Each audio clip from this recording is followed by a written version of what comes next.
Okay, this is where I take the Snowbaruin and turn it into a Canubaru. Something hopefully all of you don't get a chance to experience. It's an expensive experience, but here I am on that trail that you saw marked on that one picture, and I am. This is the area I saw from Google Maps, and the whole reason I made the trip out to Bruce, Wisconsin was to explore this area. So here I am, and again I'm in a 2015 Subaru Outback, stock, not lifted, street tires, stock Bridgestone tires. These are my tracks. 20 to 30,000 miles on them. Go to the end Car's of this got trail, 50,000 miles on it, and got just enough charge got in this that I can get me going out. Of Wausau from Adam Krieger, and the guys that helped me put the car back into shape is Jordan and Cable at Kasurik. So here we go. Basically coming back out of this trail now, and the reason for that was I ran out of battery, so I had to plug in the battery. When I bought the Hero, I only had one battery, and ran out of charge, so I was charging it when I was going in. Now I'm coming out the same way I went in. But this was a really good trail. There was some ruts in there, some pretty good ruts, but you know, there was plenty of adventure, risk of getting stuck, and I'm in the North Woods. It's beautiful, just freaking awesome day. I mean, it's completely clouded over now because it's snowing, but you know, there you go. But here I am, coming out, still coming out to the road there, and even the road is completely snow covered. But the only one up here exploring, the only one dumb enough to be in the North Woods without recovery equipment or pretty much anything in his Subaru, because his Subaru gives him so much confidence, and I'm a touch crazy. So who else would do this with a 2015 Subaru? But here I go. I am planning on getting some stuff ready as soon as we get our taxes back and whatnot. So we'll have all sorts of fun, but I've been holding off getting adventures, and thought I'd just add a little bit of my thoughts going through this and how I screwed this up and what a huge mistake it was, and blah blah blah, and blah blah.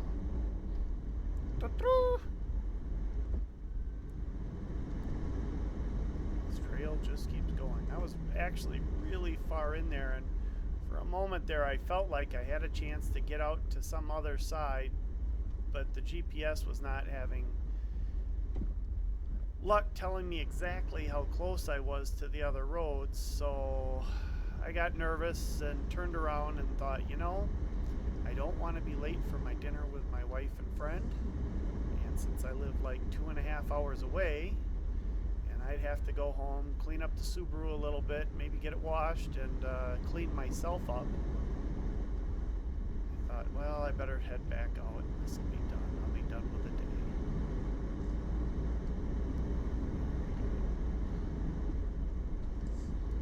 But you know, like all great adventure stories, nothing ever seems to end quite like you'd expect. Because the hero is insane. I'm insane! I tell you, he's crazy. Splashing puddles already went through. Most of the difficult spot doesn't look all that difficult now, but you know, when it's completely snow covered and you can't see how deep the ruts are or where rocks are or anything, this was actually pretty tricky. The car was doing a lot of slip sliding on the way up. I wish I had video of that. That was actually probably more exciting than what I'm doing now, because now I just want to go, and I've already been through here and I wasn't afraid of it as much. So still I wasn't giving it as enough respect as I should have. Okay. I think I'm on the trail now. We'll see.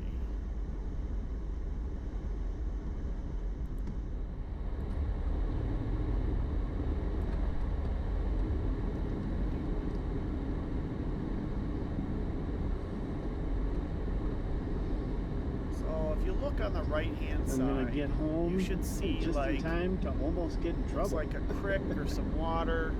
Of course, it's a going creek. up to dinner tonight. No, it was a creek. And we have a lot of time to clean up the car. There's an area here that kind of looks like it could be a trail, but it looked like, well, maybe that's deep water. I don't know. And since it did look like some people were driving in there, I was like, I wonder if there's another side to this to check out. Should be coming up.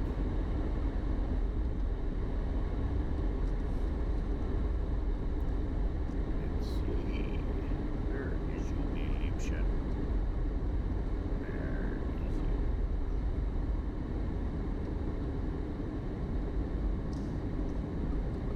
Okay. There's the creek. There's a spot up here. See, right there. See that? It's all off on the right there. I looked and I was like, you know, that kind of looks like an ATV-ish trail too. So I wonder if it is. And I'll come over here and see where it comes out and check it out from this side and see what I think. Because, you know, clearly a lot of thinking. Look on the left side, you see that picture there.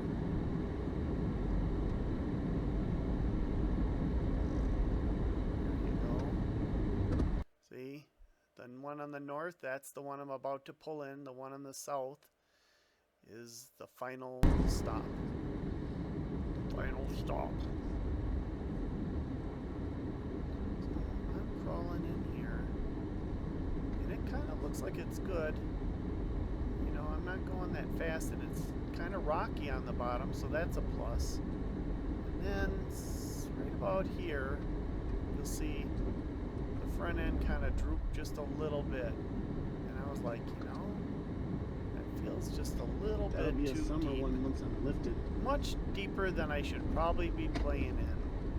And I don't have recovery equipment. Let's do the safe thing and back out and get the hell out of there. So I did. And here I am. Like, okay. And I'm not thinking, well, where does that water go? But I backed out. And then look. Right over here.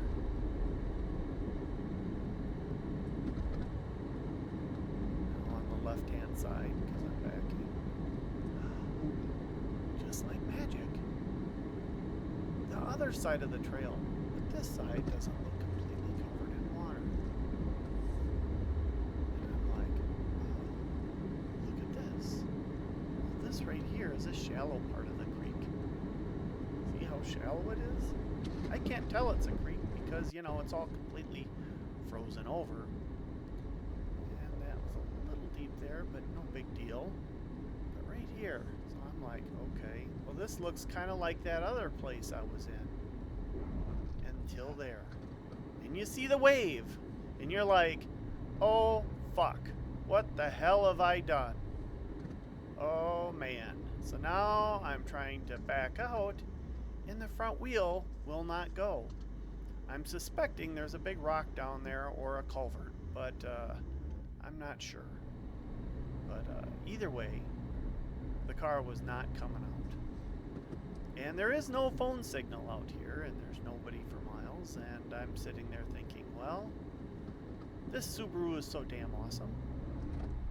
I could just pull in a little bit farther and then back out. What do you think of that? Well, I'll tell you what I think of it. It was a poor choice. I should have just left the car there front end in just a little bit instead of keep doing this, because essentially I kept going in, I keep going in, until now not the front wheels, but the back wheels are now in underneath that, in front of that freaking thing. And I keep thinking, well, if I just get a little momentum, maybe if I go just a little bit farther, the water won't be quite as deep and I will be able to just back right out. Nope, that's not the deal. The deal is, so here I am getting out of the car. Or not get out of the car. I think I opened the car door and shut the car door. When some water came in, I was like, oh shit.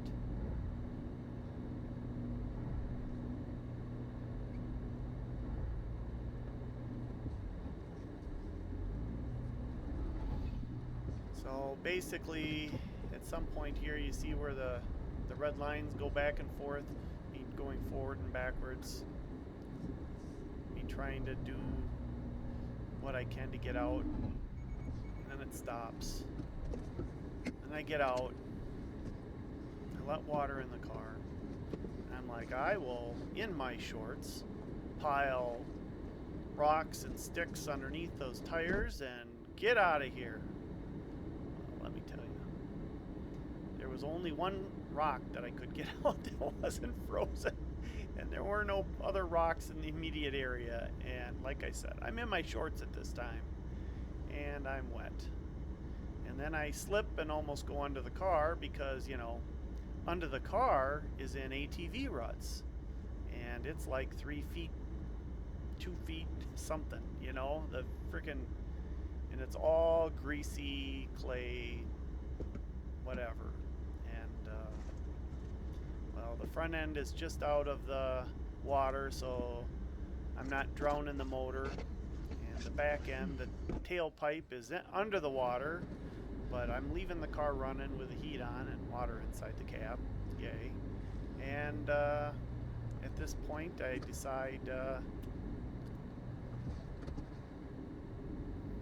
I gotta do something, you know. So you're gonna see me make a couple more efforts here, but at some point here I give up and then get out. I have a pair of jeans in the back, and my winter coat got wet from the water coming in the cab, so that was no good, but I did have a raincoat in the back that was still dry. And I had some gloves, and I proceeded to walk down to the intersection, hopefully getting enough water off me as possible. Then I put my pants on, put the raincoat on, and the gloves on, zipped everything up tight, keep the wind off me, and walked like 2 miles, where luckily there was a hunter, and apparently to the county road would have been 8.85 miles, I think is what I remember. But I'd walked about 2 miles and I stopped him, and luckily I was able to get him to back into this spot. Told him he could, you know, if anytime he was afraid, just say no and just call me a tow truck is all I really wanted. But he backed in, and I did have a tow strap. I don't have a snatch strap yet, but he pulled slow, and with just a little pressure on it, the Subaru just jumped right out of the water like you wouldn't believe. I mean, I really didn't need much. I should have had like a freaking, you know, even that little manual fence puller thing, you know, that tightens the fencing.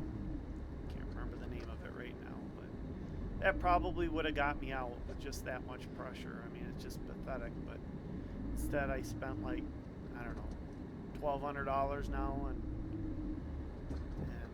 replaced the ECU and whatnot. So yay. Hopefully I will not do this again. I'm not gonna be as adventurous, especially without safety equipment. I'm going to get me a winch and other stuff so that when I am in just a little bit, I can just pull my ass out and I don't have to think about risking driving in. And then also, it'd be nice if I had somebody with me because they could have just pulled me too. But either way, I'm going to be safer going forward. That's for my family, because they were worried about me and upset that I risked my life getting soaking wet in the winter, in the cold, and then having to walk. But all's well that ends well, right? Right. All right. Thanks for watching. Bye.